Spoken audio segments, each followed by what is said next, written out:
Hi, good afternoon, everyone. Good afternoon. Good to welcome back to some of you out there who are on the trail. Good to see you all. Okay, as you just heard from the President Biden, he spoke with President-elect Trump to congratulate him on his victory. He also assured him that he would direct his entire administration to work with his team to ensure a peaceful and orderly transition of power. That is what the American people deserve. He also spoke with the Vice President to congratulate her on a historic, inspiring campaign. And for some people, this election is a time of victory, and others, it's a time of loss. To state the obvious, Tuesday's night's results were not our team's desired outcome. There's going to be a lot of post-mortem analysis of what happened in the coming days, in the coming weeks, even in the coming months. And so I'm going to leave those questions to the election experts. That is certainly not my role today. But what you heard from President Biden is that the struggle for the soul of America since our very founding crosses generations and is always ongoing. It is still important today. The President and the Vice President accept the choice the country has made. And because the President has said this many times, you heard him say this moments ago in the Rose Garden, you can't love your country only when you win, and you can't love your neighbor only when you agree.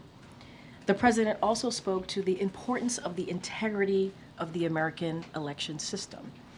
It's honest, it's fair, and it's transparent. And it can be trusted, whether you win or you lose. The President and Vice President are proud to be leaving behind the strongest economy in the world.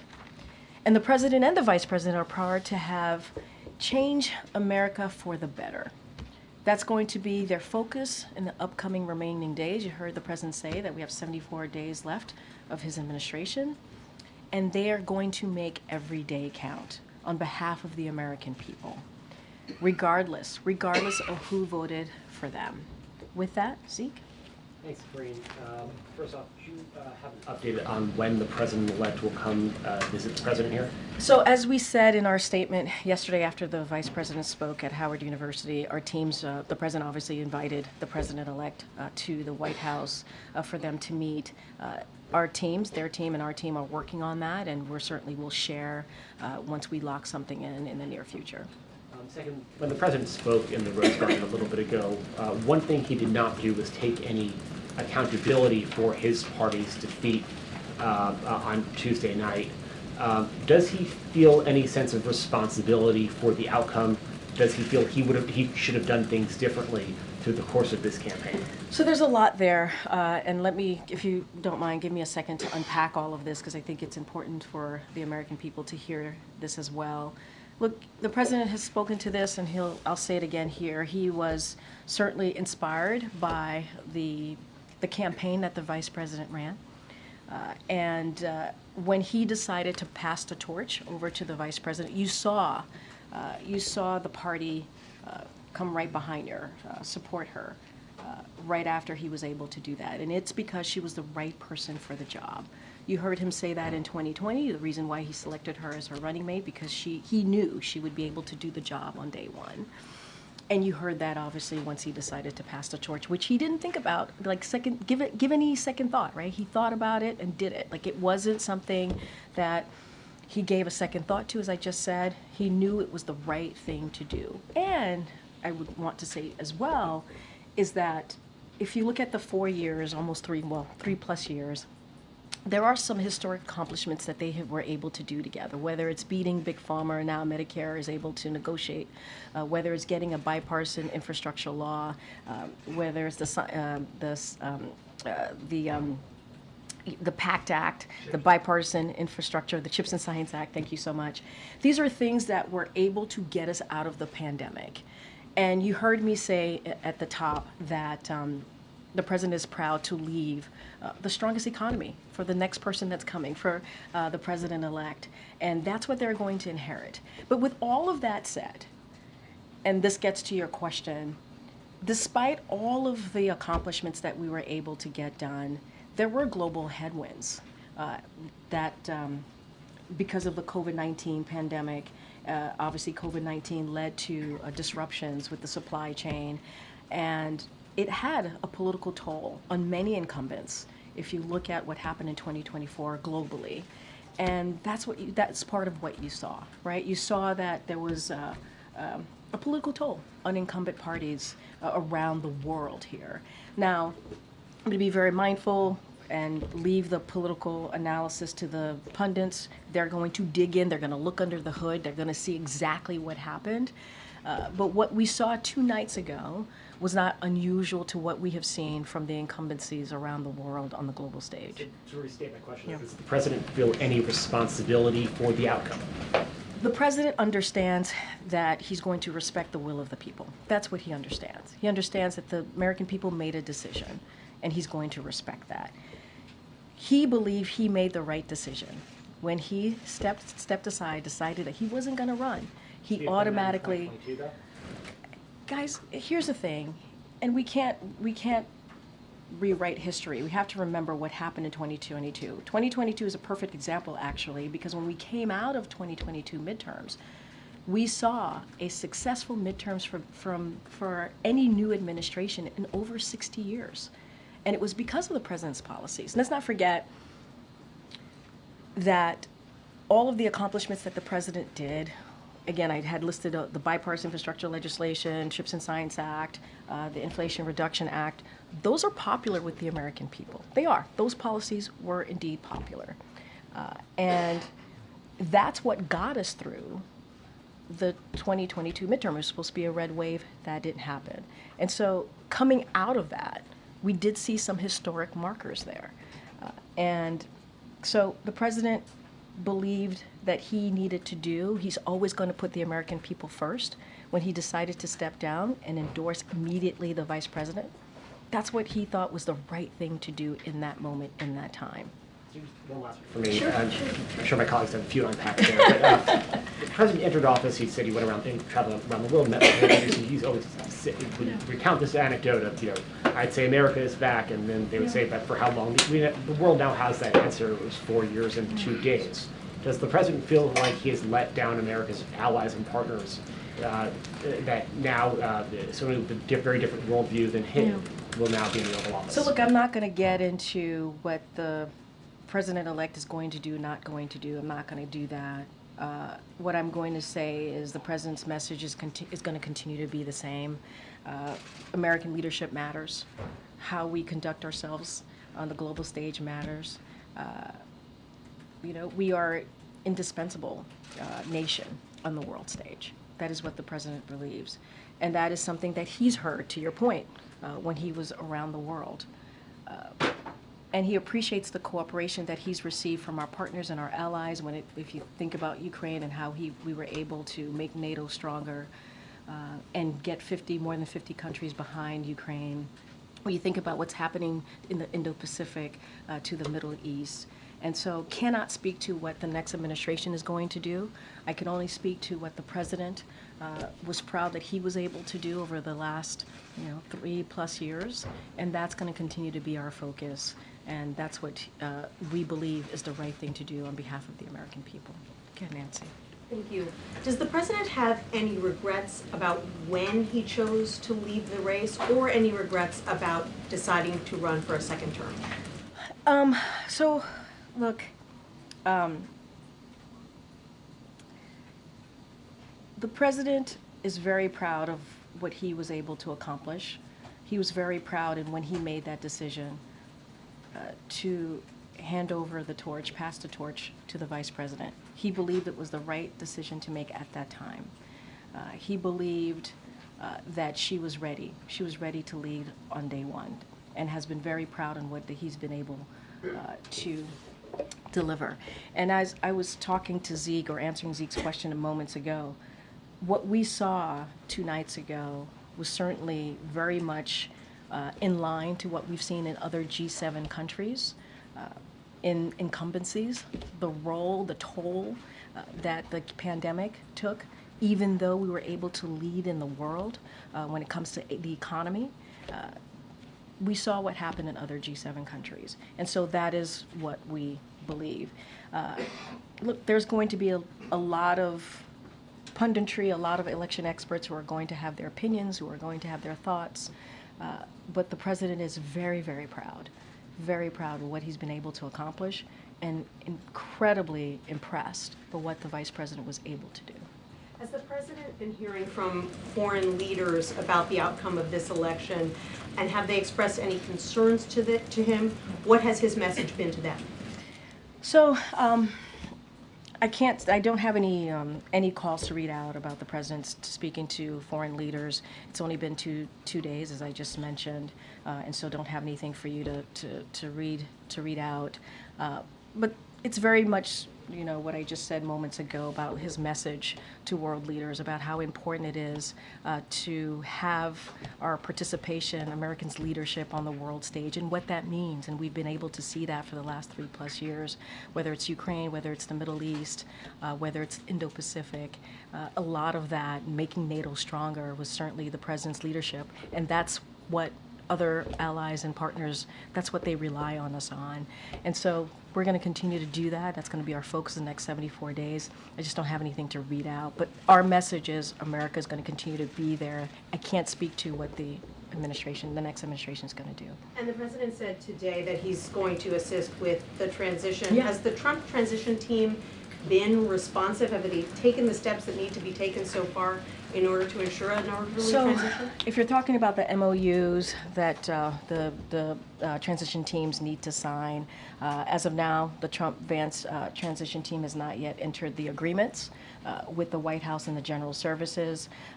And our Chief of Staff, Jeff Zients, reached out to the Trump-Vance co-chairs. And so we're going to leave that line of communications open. We're going to be helpful here. We want to have an effective, efficient transition of power, and so we are ready to provide that. As you know, the president invited the president-elect, Donald Trump, to come to the White House, and so once we lock that in, we certainly will share that with all of you. But we're ready. We're ready to assist. We've been trying to be there and be ready to assist in any transition, with this, obviously, this transition. And so we're going to reach out, have those conversations, and so I'll just leave it there. Okay. Thanks, Karine. Does President Biden believe he could have won if he stayed in this race? President Biden believes that he made the right decision when he decided to step aside and immediately endorsed the vice president, and you saw the party come behind her, support her, and he believed it was the right thing for the American people. He put himself aside. This was not about him. This is about what was right for the American people, and that's what he believes. He believes it was the right decision to make, and he's very incredibly proud. And just to follow up on the previous questions, the president said when he stepped aside that his #1 priority was making sure that Vice President Harris would succeed him at the White House. That, of course, is not going to happen. So does he have any regrets? In which way? Any regrets in how it all played out? Since I mean, I said this at the top. This was not the outcome that our team had wanted. So are we disappointed? Yes, we are disappointed. It would be false for me to say that we were not. But we also respect. We respect the outcome of the election. We respect what the American people voted for, wanted. And so because of that, the president is also going to make sure there is a peaceful transfer of power, because that's what the American people deserve. And so, not going to get into analysis here of specifics of what happened, but what we know is the results. And so, are we disappointed? Of course. Of course. But it is important to make sure that what the American people decided on, what it is that they wanted to see, that we respect that, and we'll do that. And what are the president's top priorities in the next 70 or so days? When Trump comes in, he could undo quite a bit of what President Biden has put in place for executive action. So a couple of things. Again, I'm not going to get into hypotheticals here about what the president-elect is going to do or not do. I can tell you a couple of our things that we're going to focus on in the upcoming 74 days. And we're going to make sure that we keep the government open. We're going to deliver assistance for communities devastated by Hurricanes Helene and Milton and other recent disasters. We're going to pass the NDAA, that's important. And we're also going to make sure that we confirm well-qualified judicial nominees. That's going to be certainly our focus in the next 74 days. And I'm just not going to get into the next administration, what it is that they're going to do or not do. I can speak to what our focus is going to be. Gotcha. Karine, in 2020, President Trump did not invite then President-elect Biden to come to the White House. President Biden has elected now President-elect Trump to come. I'm curious if that was a hard decision for him, given that he didn't have that offer 4 years ago. So, look, you mean a hard decision for him to make, President Biden to make right now? Biden now. I mean, you've covered the president for a long time. I think you covered him when he was vice president. You know Joe Biden, right? You know that this is a person that cares about the American people, that respects the office. And if anything, he has shown that not just the 3+ years, he has shown that as senator, as vice president. And so it is not surprising to me that he would do the right thing on behalf of the American people. This is not about the president-elect, right? This is about the American people. They deserve a peaceful transfer of power. That's what this president understands and wants to make sure that we execute the Biden-Harris administration. And so that is what you saw. That's what you're going to see. That's what you heard from him. You heard that from the vice president as well yesterday when she was at Howard. And that's what you're going to see over the next 74 days. So I think it is in line with who this president is, and how he sees the importance of respecting the American people, and how it is important to make sure we truly, truly have a peaceful transfer of power. And him being the president, the current president, the onus is on him to make sure that happens. There's been a lot of criticism in the last couple of days directly addressed at President Biden for some of the questions that have already been asked. Running in the first place, or not stepping aside faster. Some of that criticism has also been directed at his team and the advisors around him for advising him to do what he did. Can you address that criticism? To do what he did, meaning? Running again, not stepping aside faster, and showing what some people say, quoting folks here, an arrogance of believing he was the only one who could beat Donald Trump. I mean, you said something at the end that I do want to just kind of reiterate and remind folks, and it was a good reminder to me, which is like, look, this is the president who has been the only person has been able to beat Donald Trump. I mean, that is true. In 2020, he was able to do that. There were more than 20 candidates who tried to beat him, and he was the one that has been able to do that. I talked about what happened in the midterms, how it was historical for a new administration in more than 60 years to have been able to have that type of outcome from the 2022 midterms when everybody said it would be a red wave. What I will also say is that he's incredibly proud of the campaign that this vice president ran. Incredibly proud of her. And when he did decide to step aside, he immediately endorsed her, and the party unified behind her. They He did. said that. My question is just if you can or want to Yeah. address the criticism that's being directed at him for this loss. There's going to be a lot of people who are going to say a lot of things. There's going to be election experts who are going to look under the hood in the next couple of days and weeks and months, as I've said already, and they're going to have their opinion on this race. What I can say is that, and this is something the president says all the time, you get knocked down, you get back up. And the president said this moments again. This is a defeat, but we are not defeated. And the president believed he made the right decision on behalf of the American people, on behalf of this country, to step aside. And we saw what happened in 2022 after the midterms. We saw where we were at that time. And this is how elections are. This is. It ebbs and flows. You win, you lose. And this is where we are today. What we're going to focus on is respecting the American people and how we move forward in the next 74 days. Thank you, Karine. You talked about the influence that the 2022 midterms had on the president's thinking to decide to run for re-election. But around that time in 2023, polls showed that roughly 80% of Americans believed at that time that the president was too old to serve another term. Did he believe those voters were wrong? What he believed is what 14 million voters decided in the primary, to make him, and the vice president, obviously she was on the ticket, the nominee.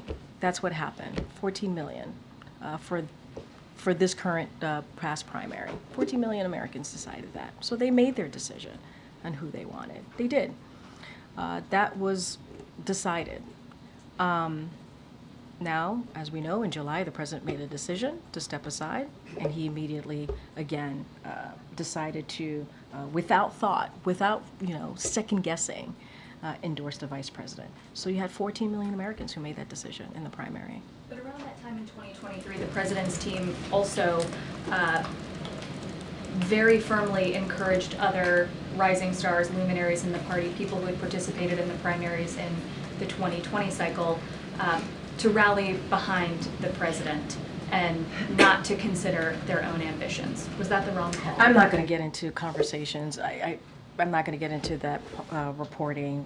It is not unusual for people to rally behind the leader of the party. In this case is in this case is Joe Biden for the Democratic Party. It is not unusual for that to happen. I'm not going to relitigate or get into what was said, not said. I actually don't have any information on that. What I can say is what the president decided to do, what the president believed, and what the president's going to continue to do is put the American people first. That is the most important thing for him. Does the president have worries about what the country and what this office will look like after January 20th? Look, the president is going to certainly, again, respect what majority of Americans decided. They decided they wanted Donald Trump to be president, and he's going to respect that. I don't want to get into hypotheticals about what's going to happen in the next administration, not happen in the next administration. We are proud. The president is incredibly proud of what he has been able to do for the American people. And that's going to continue to be his focus. I talked about the legislative focuses that we're going to have in the next 74 days. And he wants to continue to implement those historic legislations, now laws, that he was able to get done. And, the next administration is going to inherit a strong economy, which he's very proud about. But I think for now, I'm going to leave it there. And does the president hope to meet with the president-elect before leaving to go to South America, where he'll meet with world leaders? What I can tell you, it'll be in the near future. We're going to work that out. Certainly his staff is going to work with the staff of the president-elect to find a time that works for both. I can't say the timing just yet, but certainly you all will know when that occurs. But I can say for sure it will be in the near future. Okay. Thank you, Karine. So does the president believe that he could have beat Donald Trump? What the president believes is that he did the right thing for the American people. I'm not going to get into what could have, would have. He believed he did the right thing. He believed that the vice president ran a really a great campaign. He's incredibly proud of what she's been able to do and how she was able to unify the party and how she stepped up and was able to get running with a impressive campaign. And so that's what he believed. He thought it was the right thing to do. And here's the thing, the party unified behind her. And I think that's what is important. He believed he did the right thing. So Republicans have threatened to repeal the Inflation Reduction Act. Does the White House have any plans to take any actions to safeguard some of the measures, such as clean energy investments, for instance? So a couple of things. I do want to talk about the Inflation Reduction Act. That is a popular piece of legislation, obviously, that became law. That is, when you think about climate change, the most comprehensive law to be passed to deal with climate change. I talked about beating Big Pharma. When you think about Medicare now being able to negotiate, and not only that, you're obviously to negotiate to lower cost. I mean, there is so much that comes out of the Inflation Reduction Act. Only Democrats voted for it. You have heard us warn about Congress trying to repeal that. And it is popular. We saw what happened when they tried to repeal the ACA, the Affordable Care Act, which became popular and helped tens of millions of people get health care. And so that should be a warning for them. That should be a warning for them, not to go after something that actually helps the American people, that actually delivers on key priorities, and that is actually popular. So I'll leave it there. Go ahead, John. Thanks, Karine. One of the issues debated, discussed quite a bit during the course of the campaign was the issue of reproductive rights.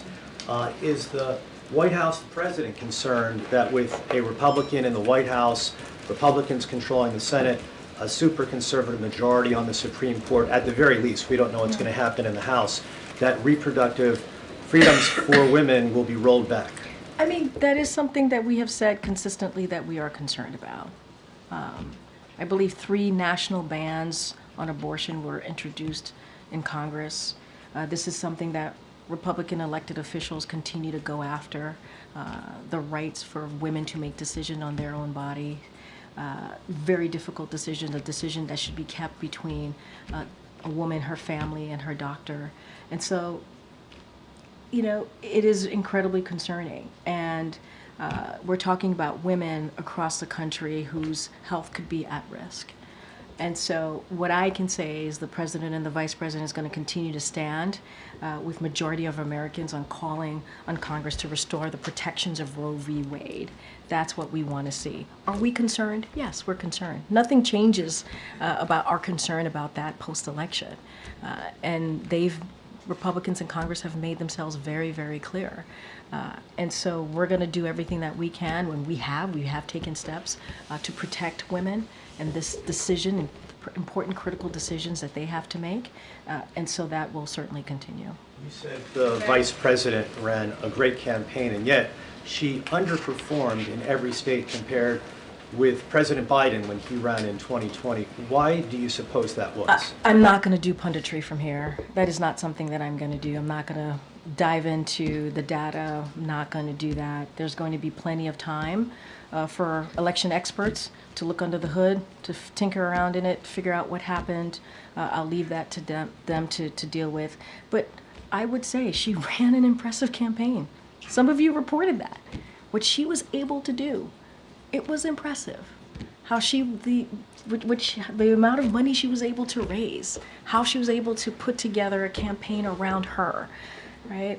A campaign that obviously the president built and was happy to hand that over to her, and she stepped up to the moment. Now there's going to be a lot that's going to be discussed about what happened, the data, exactly what occurred, and so I'm going to leave that to them. But what I will say, and I think this is just a data point that I've been talking about what we've seen in G7 countries, what we've seen with incumbencies after the pandemic, because what the disruptions that the pandemic caused, even though we did what we did everything that we could to have policies to get us out of the pandemic and leading the world on the economic front. There were political toll, right? The pandemic led to some political tolls for incumbencies. That's just a data point that I'm sharing with all of you that has been consistent to what we've seen with G7 countries. And so I'll just leave it there. Go ahead, Karen. Thanks, Karine. We heard the president say recently in the summer that the former President Trump's vision for America is dark and that it's not who we are. But given the results on Tuesday night, does he think he misjudged where the country is right now? Look, the country spoke. They did. Majority of the country spoke. They were very clear on where they wanted to see the direction of this country. And we're going to respect that. We are. We're going to respect that. But to your question about what the president said, the president always believes it is important to be honest. He sees it as an obligation to be honest to the American people. And that's what you heard from the president that said there. But again, American people made a decision. We're going to respect that. We're going to have a peaceful transfer of power. That is something the president is going to lead, right? He's going to lead by example. That's what you're going to continue to see in the next 74 days. Thanks, Karine. Picking up on that point just a little bit, earlier you said that the White House's view when it came to reproductive rights did not change from pre and post-election. The president repeatedly referred to Donald Trump as a threat to democracy over and over again. And this morning, though, he said we're all going to be okay. So, was that just political rhetoric? I mean, if you know the president, you know that him saying we're all going to be okay, he's an optimist, right? He believes when you get knocked down, you get back up. We lost, but we're not defeated, right? We suffered a defeat, but we're not defeated. And that is the president's optimistic nature. And it's very similar to the question that I just got from Karen. The president believes, as you asked me about the threat to democracy, believes in being an obligation to be honest to the American people. And we cannot forget, it wasn't, just really quickly, it wasn't just the president who was saying this, right? I mean, you had the former president, now the president-elect, talked about an enemy within. Right? He talked about mistreating Americans who disagree with him, about terminating the Constitution. We heard from his former Chief of Staff, John Kelly, and let's not forget the former Defense Secretary, Mark Esper. We heard from them and what they had to say. So we weren't the only ones saying that. And the president does believe that he needs to be honest, has an obligation to be honest to the American people. Now we're in a situation where the American people have spoken, and we're going to respect the outcome of the election 2 days ago, because we have to respect our election system. It's important to do that. And at the same time, he's still a leader. He wants to make sure that he shows optimism, right? He wants to make sure that people understand that there is a tomorrow, right? There is going to be another opportunity to have your voices heard. And so that is very much quintessential Joe Biden, I think, if you have followed him and really reported on him for the past several years. To be clear, you still believe that Donald Trump is a threat to democracy? I think that the president was very clear what he stated, and it was very honest. And what we are trying to do, and I get your question, what we are trying to do is respect what the American people decided. We're not trying to cause any divisions here. We're trying to be very respectful of what the American people, but again, when he spoke, he wanted to be honest with the American people and shared what he believed, and it wasn't just him. But right now, we want to move forward. We want to make sure there's a peaceful transfer of power. That's what the American people deserve. On another topic, do the election results ramp up the urgency to get more aid to Ukraine? So look, I think in September, the president talked about surging aid to Ukraine, and we've been hearing us kind of announce aid to Ukraine over the past several weeks, if not months, and so that's not going to change. We're going to surge and get that out there to Ukraine. We understand how important it is to make sure they have what they need, and so. That hasn't changed. That is no different. And so we're going to surging that aid to Ukraine.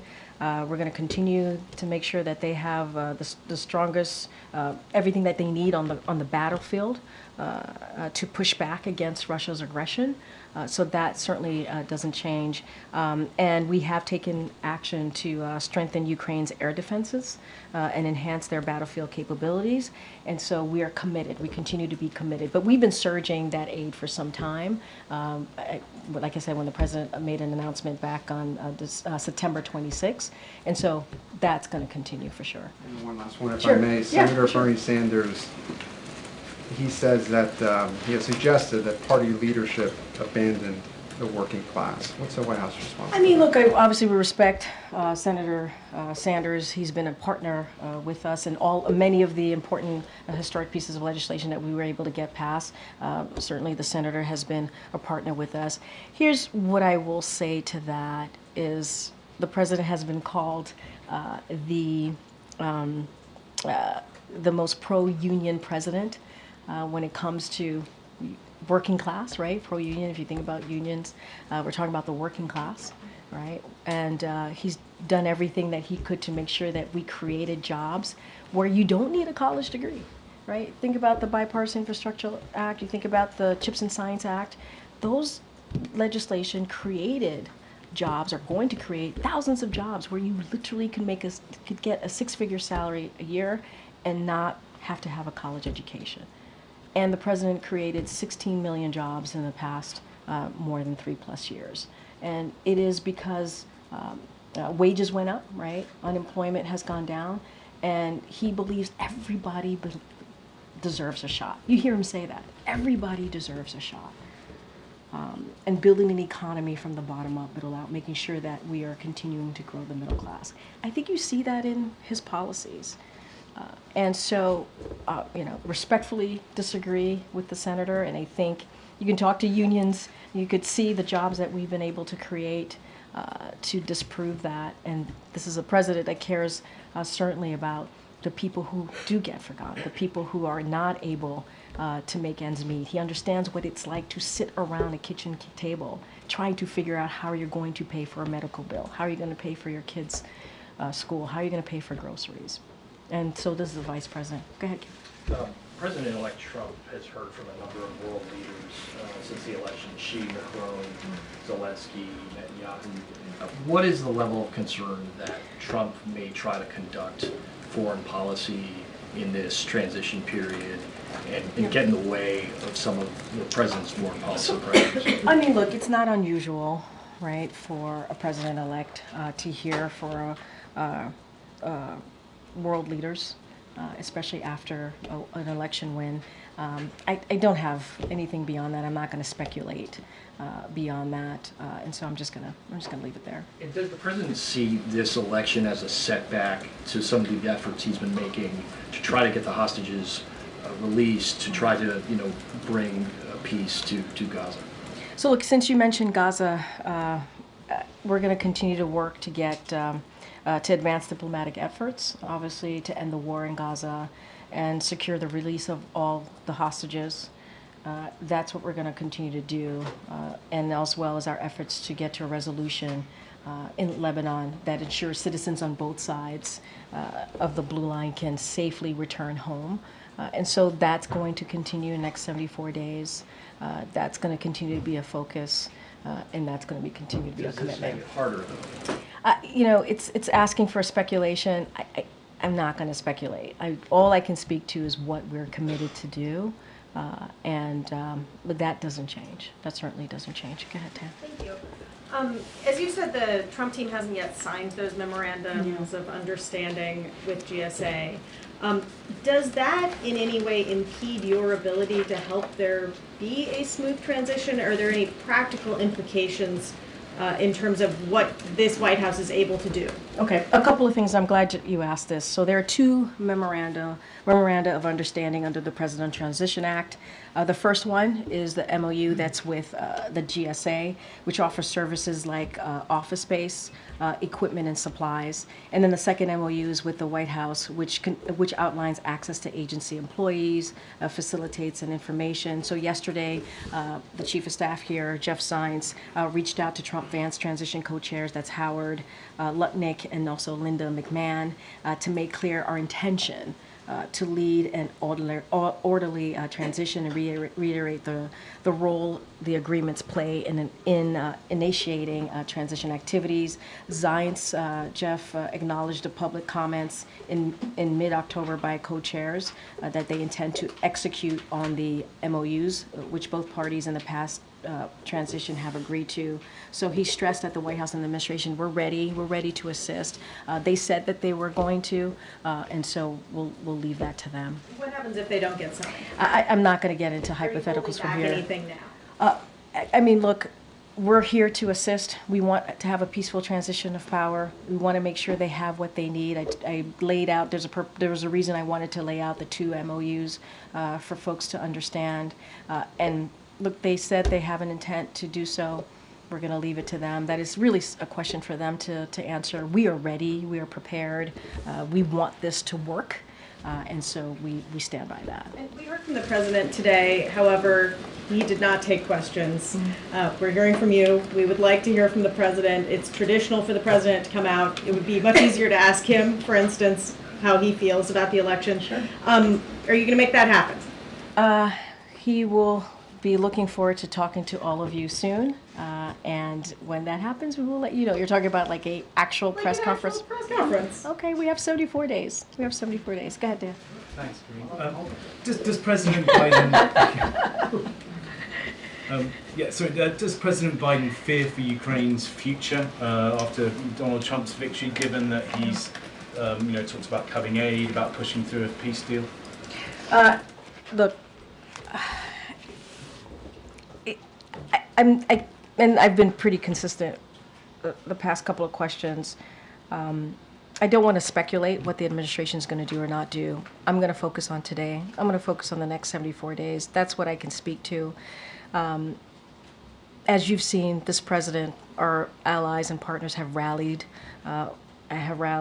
behind Ukraine, stood up to Putin's brutal invasion of Ukraine, building a coalition of more than 50 countries to make sure Ukraine had what it needed on the battlefield.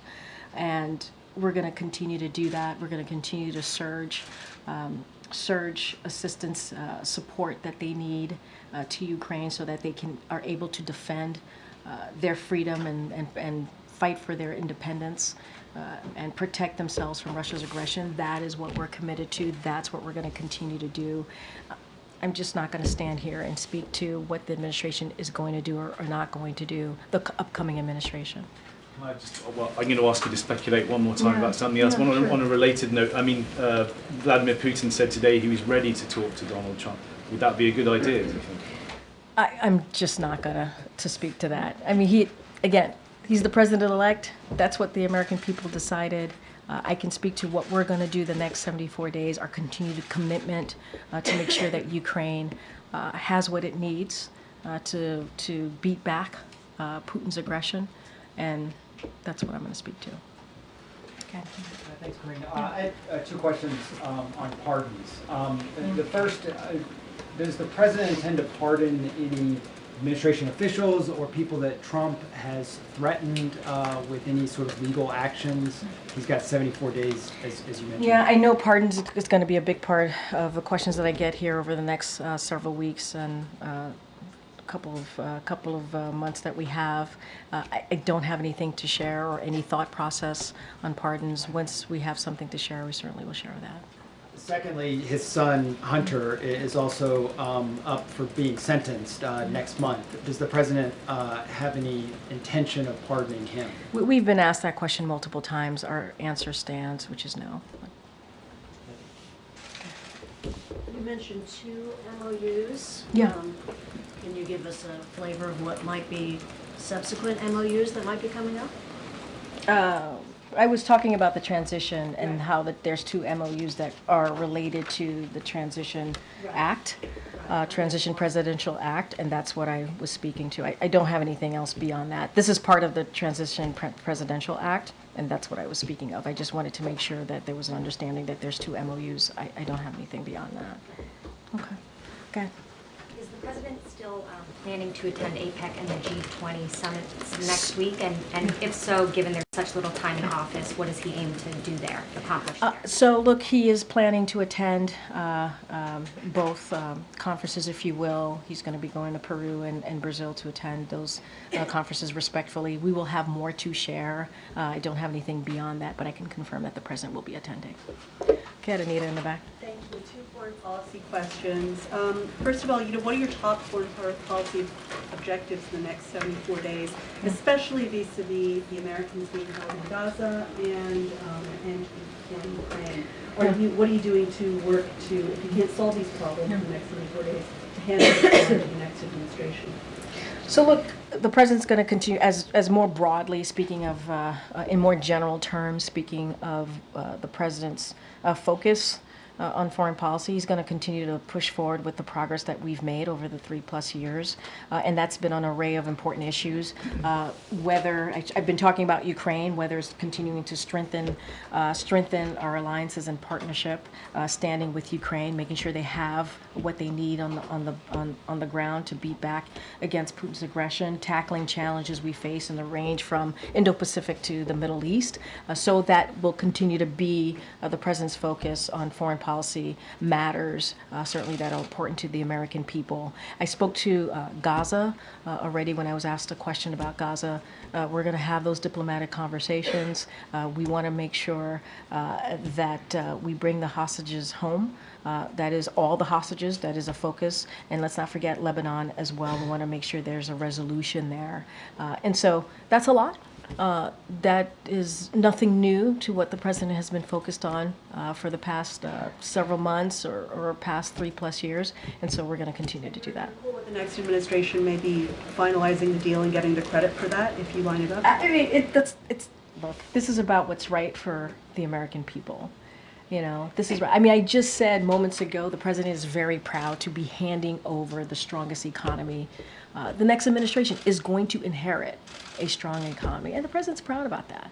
He's proud that he's been able to do the work so that the next administration will inherit that.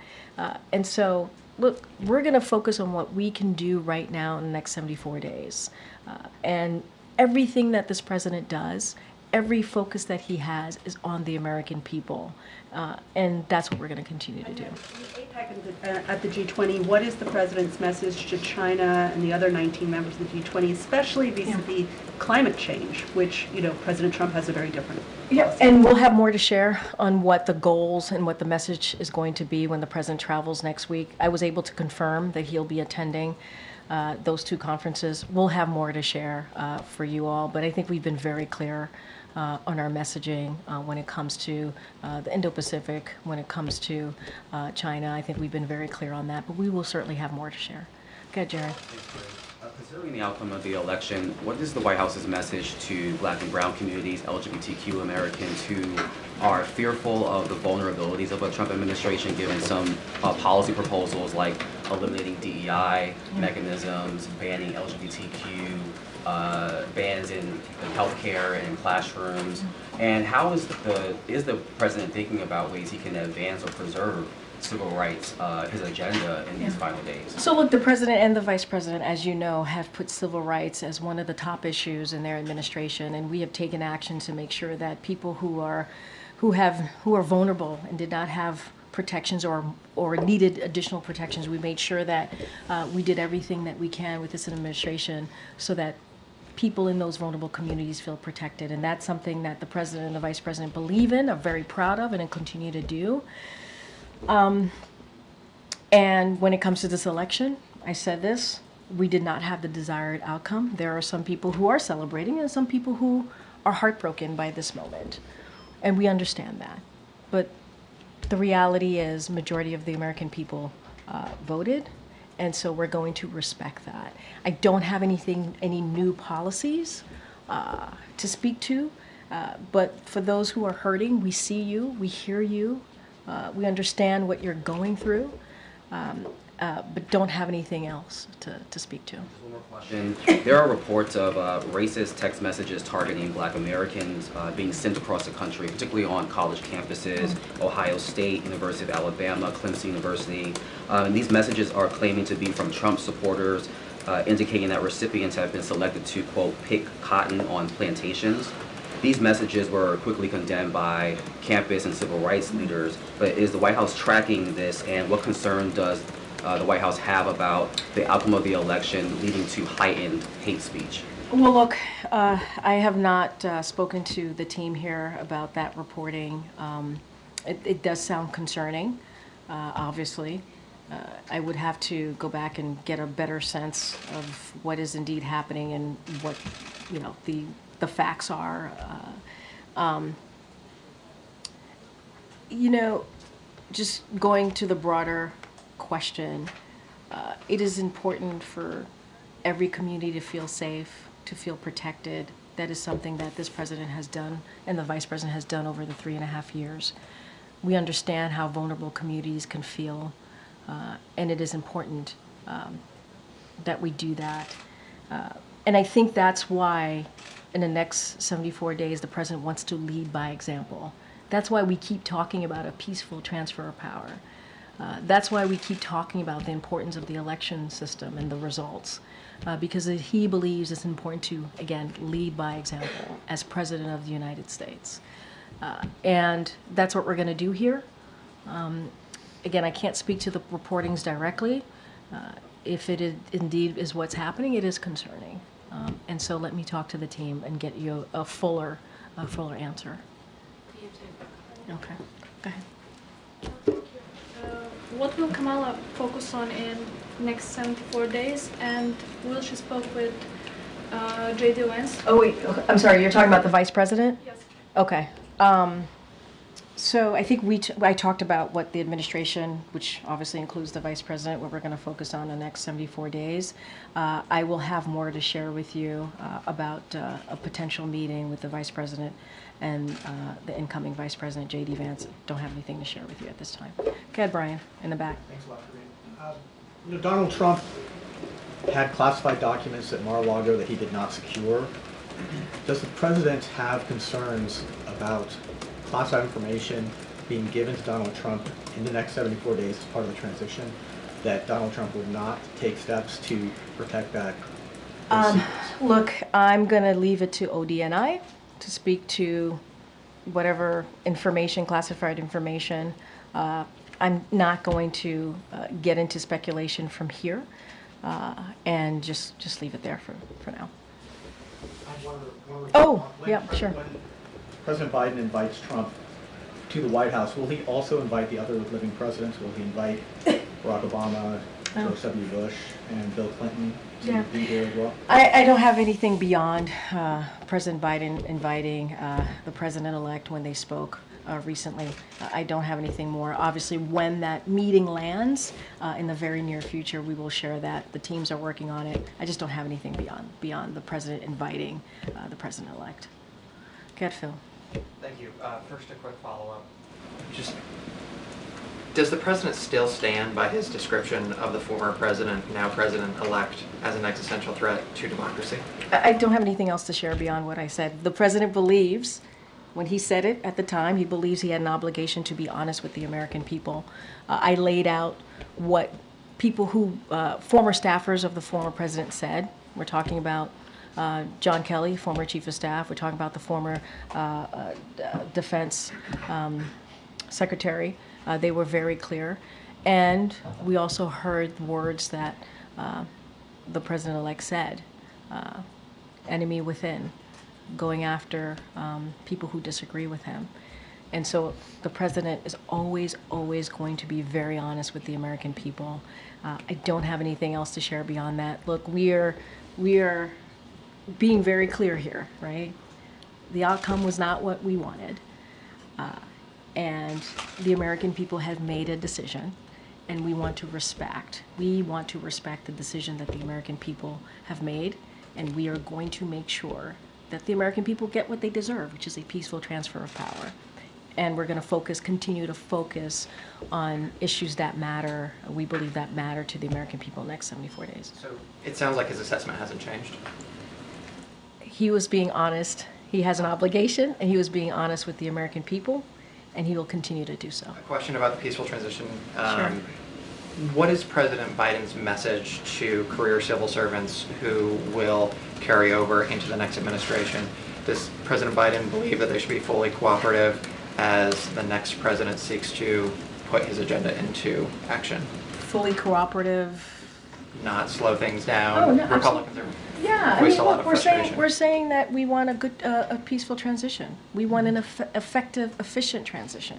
That's what we're saying, and that's in the president's administration. Career, political, we want to make sure that that transition happens in an orderly way, and we're not looking to slow down anything. We want it to happen. That's what the American people deserve. This is not political here, folks. This is not about politics. This is about the right thing to do for the American people. They've made a decision, and we're respecting that. Thank you. Yeah, no problem. I don't know how much gets here. Are members of the Trump team traveling with the president and government officials to Lima to the APEC summit? I'm sorry. What's the? Are members of the Trump team traveling, or are they going to be in Lima? You're going to have to ask the Trump team. I can only speak for the president. Yeah. Go ahead, Jackie. Thank you, Karine. Just to follow up on the pardon question, is a commutation also still off the table? For who are you talking about? Oh, no. I mean, we're not. That's not what we're going to do.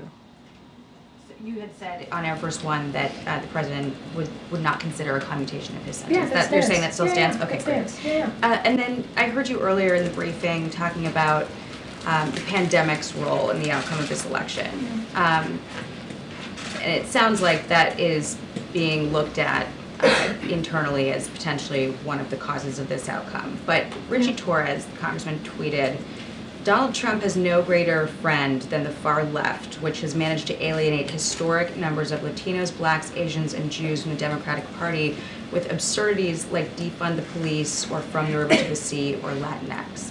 Is the administration, the campaign, the Democratic Party looking at the pandemic as the cause rather than, is that easier than looking in the mirror? So look, let's step back here. I think I've been, and the president and the vice president has been pretty clear in understanding that the American people have spoken and respecting that. I think we have tried to be incredibly respectful of what happened 2 nights ago. And we're going to continue to do that. And I'm not going to speak to every person in the Democratic Party who has an opinion or a thought. I'm just not. It is not something that I'm going to do. I talked about the political toll on incumbent parties around the world as a data point, right? As something that we have seen pretty consistently with G7 allies in this time. And obviously, one of the things that occurred was the pandemic. It did. It caused disruption. It caused the supply chain to be disrupted and and caused the economy to be turned upside down. While we put policies, and we are in fact leading the world on the economy, it doesn't stop the fact that there has been a political toll for incumbents. That is something that I'm telling you as a data point to share, because we know that you guys would have questions. That's a data point that I'm using. And I'm also saying that there's going to be election experts in the next days, weeks, months, who are going to, again, looking under the hood, kick the tires, trying to figure out exactly what happened 2 nights ago. And so they're the pundits. They're going to speak to that. They're the experts, and so we'll have more information as they look at the data. And so we'll leave that to them. And so I'm offering you our perspective, our thoughts, how we're going to move forward in the next 74 days. And I think what Americans should be assured of is that this is a president that's going to put the American people first. That's what people can be assured for. Is that examination happening at all inside, though? Because as Gabe mentioned, this administration message to millions of Americans, that they're going to wake up day after the election if Trump won and have their rights stripped away, that democracy would crumble, and the president said today we're going to be okay. So how do you square that? I can square that. I'm going to square that in a way that hopefully makes sense, because I've been answering this question multiple times. The American people made the decision. There was an election 2 nights ago. There was. And it was a free and fair election. And we respect the election process. We do. And Americans spoke. And so the job of the president is to make sure we respect that. The job of the president is to make sure that we have a peaceful transfer of power. That is what the American people deserve. And that's what we're going to, it's not complicated. It's truly as simple as that. As simple as that. The president called the president-elect, invited him to the White House. You know why? Because that's customary. That is customary. That is what you do. If you respect what the American people decided, that's what you do.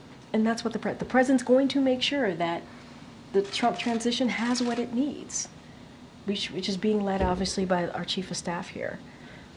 Why? Because the president wants to lead by example. It's not complicated. It really isn't.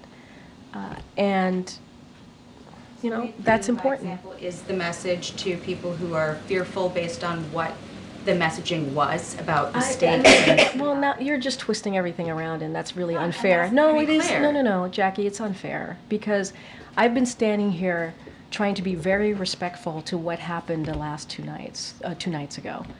Being respectful. I've been standing here saying that we respect the decision that the American people made. I've been standing here and saying that the president's going to put the American people first. I've been standing here talking about how the president's going to make sure that they get what they deserve, which is a peaceful transfer of power. I do not appreciate having my words twisted. That is, I have been very clear, very clear about what the president wants to do, and the vice president. We want to make sure that we deliver for the American people. They deserve a peaceful transfer of power, and that's what you're going to see. Thanks, everybody. Have a good evening.